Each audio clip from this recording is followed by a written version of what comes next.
Modo 11 delivers accelerated performance across a number of key areas. To speed up the display of items, several improvements to internal item drawing have been made. These significantly improve the speed of scenes that contain large numbers of instances or replicators.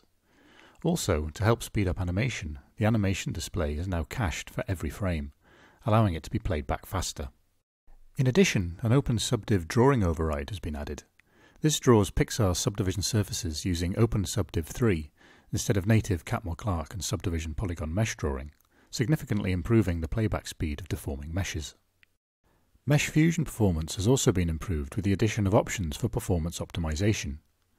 The default option of Boolean and Mesh will cache both Boolean and Mesh information whilst in draft mode.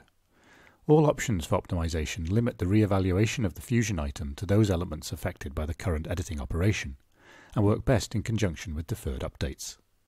In addition, to speed up the process of creating or editing compound trims, it's now possible to create them in place by applying a new trim to an existing trim mesh, and existing compound trims can be modified in place by applying additional trims. Selection sets have been made more accessible by adding a button to the Modo Modes toolbar.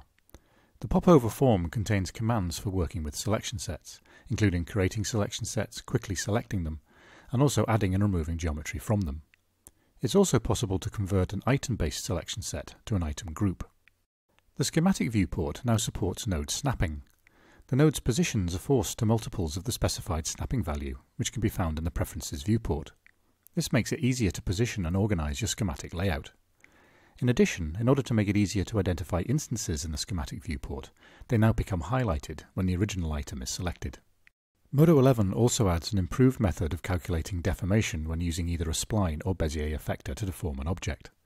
It now eliminates the problem of twisting where the deformed curve passes through a 180-degree angle with the setup curve. And finally, the game export tools, first introduced in Modo 10, have been redesigned for 11 in order to make them easier to manage. Export options are simpler and better organized to reduce clutter.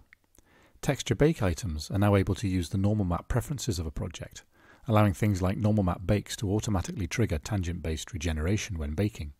And to help reduce the amount of setting changes required when switching between scenes and projects, each scene stores the name of the project preset selected, so that when loading or changing scenes, that scene's project preset is selected automatically, making multiple projects easier to deal with.